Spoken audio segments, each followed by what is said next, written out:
안녕하세요. 대만사전 아저씨입니다. 유인은 보이지만 만나기 힘들고 구세주는 만날 수 있지만 보이지 않는다고 합니다. 왜냐하면 진짜 구세주가 세상에 나타나도 사람들은 그를 알아보지 못하기 때문입니다. 지난 역사에서도 구세주가 나타났지만 구세주를 알아봤을 때는 이미 그가 떠난 후였습니다. 오늘날 많은 구세주의 이야기가 전해지고 있습니다. 당시에 사람들이 인간의 몸을 가지고 오신 구세주를 알아보았을까요? 안타깝게도 그렇지 않았습니다. 신이 다시 우리 곁에 오신다는 것을 알고 기다리는 사람은 많지만 정작 알아볼 수 있는 해안을 가진 사람은 별로 없는 것 같습니다. 동방에서 춘추시대의 공자는 당시 천하를 두루 다니며 야망이 없는 가난한 학생을 데리고 유학을 하며 공부를 가르치는 스승이었습니다. 도교의 시조인 노자는 주나라의 사관에 불과했습니다. 서방의 예수 그리스도는 전도하다가 십자가에 못 박혔고 그를 따르던 제자와 백성들도 박해를 받았습니다. 300년이 지나서야 결국 세인들에게 받아들여졌고 500년이 지나서야 억울함을 씻을 수 있었습니다. 석가모니 부처님이 살아계실 때도 제자들은 비슷한 박해를 받았습니다. 그러므로 한 시대에 위인이 나타나는 것은 어렵지 않지만 구세주를 알아보기는 쉽지 않습니다. 2020년 경자년 바이러스가 전 세계에 퍼지기 시작한 이래 많은 예언자가 동방 구세주의 출현에 관해 이야기했습니다. 2019년부터 2021년까지 많은 예언에서 사람들이 동방의 구세주의 등장을 기다리고 있습니다. 많은 기이한 현상과 재난이 닥치고 사람들은 많은 예측을 하고 아무리 사방을 둘러봐도 동방의 구세주는 전혀 움직이지 않는 것처럼 보입니다. 과연 그럴까요? 오늘 이야기로 구세주의 존재를 생각해 보시기 바랍니다.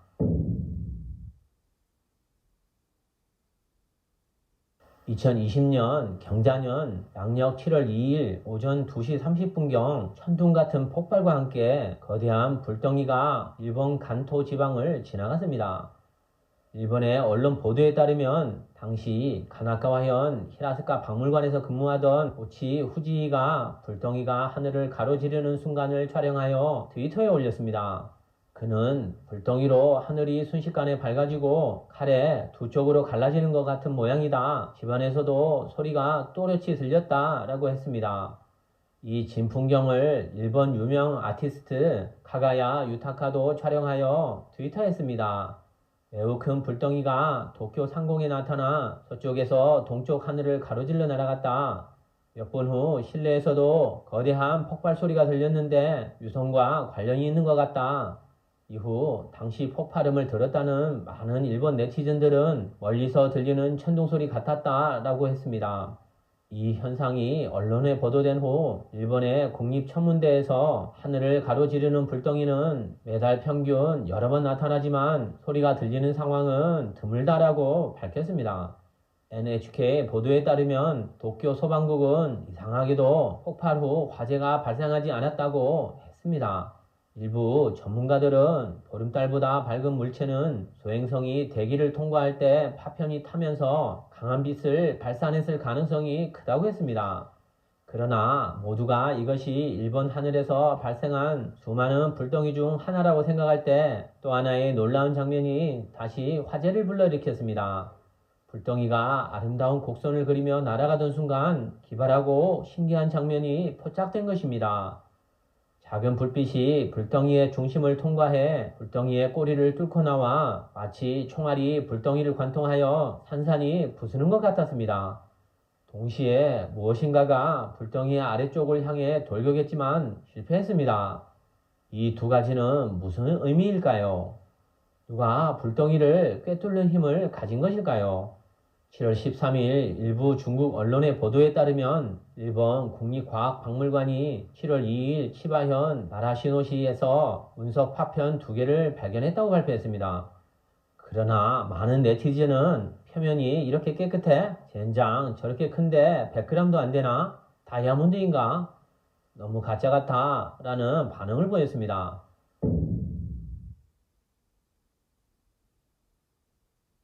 2013년 2월 15일 9시 15분 예카테린부르크시가 같은 폭발이 러시아 첼라빈스크 마을에서도 일어났습니다. 당시 소행성은 고속으로 대기권을 진입해 하늘에 직선의 운석운을 남기며 약 30km 상공에서 폭발했습니다. 러시아 과학 아카데미는 KEF-2013으로 명명된 이 소행성의 지름이 약 15m, 질량이 약 7천에서 10,000톤이며 속도는 약 초속 15km라고 보도했습니다. 나사는 폭발 에너지 양이 TNT 당량 약 50만 톤에 달하는 것으로 추정했습니다. 운석은 폭발 전에 대기에서 약 10km를 이동했습니다. 공기층이 상대적으로 얇은 성층권에서 폭발하여 충격파의 위력은 이미 크게 감소했을 것이라고 말했습니다. 지면에 떨어졌을 때 강한 충격으로 광범위하게 건물들의 유리가 파손되어 막대한 피해를 보았고, 휘는 유리에 약 1000명 이상의 부상자도 발생했지만 다행히 사상자는 없었습니다. 그러나 소행성 폭발 이후 몇 년이 지났지만 사람들은 여전히 생생하게 기억합니다. 어떻게 된 것일까요? 사실은 주행 기록기에 기록된 이미지를 비디오 프레임 속도를 낮추고 색상을 반전 처리하면 비행물체가 고속으로 소행성을 따라잡아 일고에 관통하여 공중 폭파한 후 날아가는 것을 발견할 수 있습니다. 반전 처리된 다른 사진에서 이 비행체를 더 선명하게 볼 수 있습니다. 심지어 앞쪽에서 뭔가 튀어나온 것 같습니다. 이 문제가 대중들 사이에서 뜨거운 화제를 불러일으켜 소행성 미스터리 사건이 쟁점이 되었습니다. 어느 나라가 소행성이 지구에 추락할 것을 예측하여 미사일을 발사해 소행성을 폭파한 것일까요? 미국 하와이 대학이 주도하는 소행성 충돌 경보 시스템과 미국 항공우주국 제트 추진 연구소의 지구 근접 소행성 추적 니트 시스템의 검색 결과 이 소행성은 너무 작아서 탐지된 기록이 없다고 합니다. 또한 소행성이 지구에 충돌한 속도는 초속 약 15km, 시속 50마하입니다. 소행성을 공격형 미사일로 봤을 때 지상에서 파괴 방법은 격파, 요격, 추돌 세 가지입니다. 어떤 것이 가장 어려웠을까요? 당연히 추돌입니다. 그러나 이 영상은 실제로 어떤 물체가 소행성을 명중시켜 폭파했을 가능성이 큽니다. 일반적인 첫 반응은 러시아군이 극초음속 무기를 사용하여 소행성을 격파했다는 것입니다. 그러나 초속 15km는 이미 제2 우주 속도에 가깝습니다. 러시아군 로켓이 대기에서 이 속도에 도달할 수 있다 해도 소행성이 100km 높이에서 대기권으로 진입하여 소행성 폭파까지 불과 수초에 불과합니다. 이는 미사일 발사 버튼을 누를 시간도 부족한 시간입니다. 게다가 지금까지 러시아 미사일의 최고 속도는 마하 10인데 마하 50에 도달할 수 있는 나라는 아직 없습니다. 자, 여기서 또 중요한 문제가 있습니다. 도대체 추돌한 비행체는 무엇일까요? 왜 소행성을 꼭 따라잡아야 했을까요? 이것은 소행성 추락의 결과와 관련이 있습니다. 운석 충돌 현장에서 100km 떨어진 곳은 러시아 마야크 핵 폐기물 저장 및 처리 시설로 밝혀졌으며 그곳에는 100톤에 가까운 핵 물질인 플루토늄이 매장되어 있었습니다. 핵 폐기물 처리 시설 근처에서 소행성이 실제로 폭파했다면 어떤 연쇄 반응과 결과를 초래했을까요?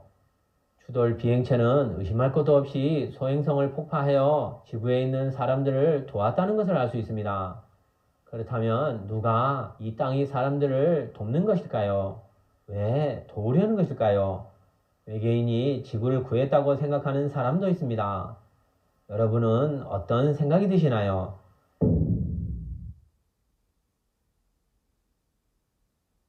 2013년에 소행성이 지구를 강타했을 때 외계인이 행동을 취했다면 소행성이 대기권을 통과하기 전에 우주 공간에서 소행성을 폭파하는 것이 맞지 않았을까요? 대기권에 진입할 때까지 기다려야 하는 이유가 있었을까요? 외계인이라면 보통 비행 접시를 조종하는 작은 회색 인간을 연상하게 됩니다. 그들의 과학기술은 우리보다 수천 년을 앞섰는데 소행성이 지구에 충돌하는 시간을 계산하는 것이 어려웠을까요? 그럼 외계인이 지구를 구할 확률은 매우 낮다는 것을 알 수 있습니다. 그렇다면 혹 전설 속의 동방 구세주가 지구를 구한 것은 아닐까요? 동방의 구세주에 대한 예언은 들어봤을 것입니다. 이 부분에 대한 유명한 예언가들의 예언은 놀랍고 유사합니다. 인간의 역사가 대본이 있다면 누군가는 대본을 미리 보았고 연출했을 것입니다. 수천 년의 역사의 경험 중에 영험한 예언가의 예언은 적중할 가능성이 큽니다. 그들은 첩목으로 대본을 미리 본 것은 아닐까요? 앞전 영상에서 언급했던 내용들을 가지고 예를 들어 보겠습니다. 16세기 프랑스의 예언자 노스트라다무스는 예언집 제세기에서 한 동양인은 고향을 떠나 아펜니노 산맥을 넘어 프랑스로 왔다. 그는 하늘, 바다, 얼음과 눈을 건너와 신의 지팡이로 세인을 일깨울 것이다. 그는 오랫동안 유럽에 머물며 돌아가지 못하지만 꼭 아시아로 돌아갈 것이다.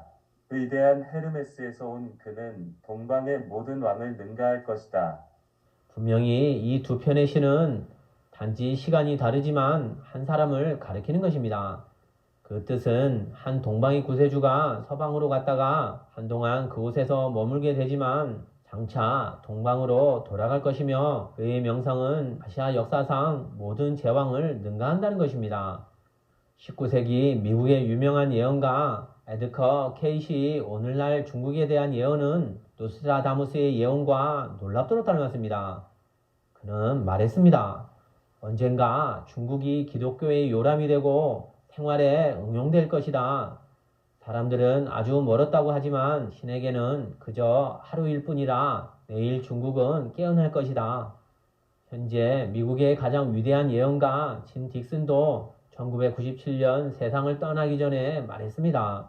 천사 인간의 후예는 동양에서 태어났다. 그리고 인류 구원의 희망은 동양에 있다. 서양은 종말을 의미한다. 새로운 기독교 세계의 설립은 전통적인 그리스도와 다르다라고 언급했습니다. 이것은 케이시의 예언과 완벽하게 일치하는 것입니다. 화성소년 보리스카도 예언했습니다. 중국은 신이 선택한 나라이며 미래 지구의 수호자는 중국에서 태어났다. 그가 누구인지는 말할 수 없다. 그는 매우 의미 있는 일을 하고 있다. 그를 따라 윤회하고 있는 사람은 나뿐만이 아니라 많은 신 중에는 그를 보호하는 수호자가 있지만 만일 내가 그의 이름과 행방을 말한다면 그의 조국이 그를 추방할 것이다. 심지어 예수처럼 그를 십자가에 못 박을 것이다. 윈티엔강과 리춘펑의 추배도 유백원의 소병가에서도 동방구세주의 출현을 예언했습니다. 위대한 예언자들이 예언이 맞는다면 동방구세주가 존재할 것이고 그렇다면 우리는 동방구세주와 같은 시기에 살고 있는 것입니다.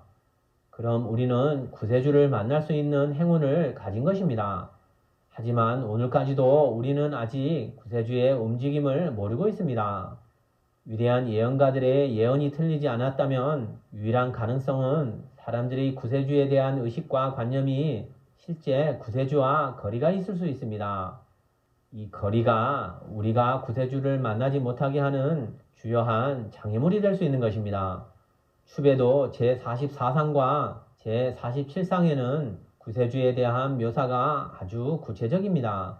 구세주는 중국인이다. 그는 사람들이 생각하는 영웅호걸은 아니지만 조심성이 두루 미쳐서 빈틈이 없고 별점이 없다.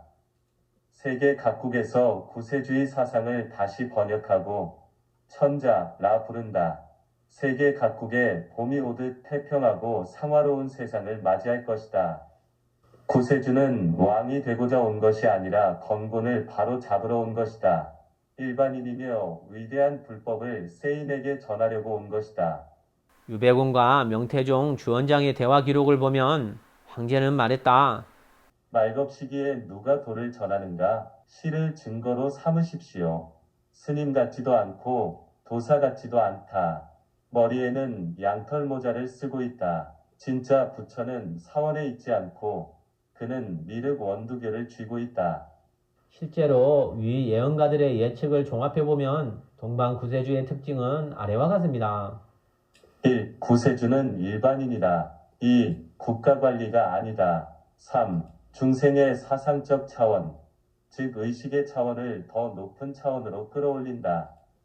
4. 전통문화와 친숙하다. 5. 종교의 근원으로 사원에서 설교하지 않지만 종교에 충격적인 영향을 미칠 것이다. 6. 구세주의 법리은 여러 종파를 초월하여 여러 언어로 번역되어 모든 나라에서 환영받을 것이다.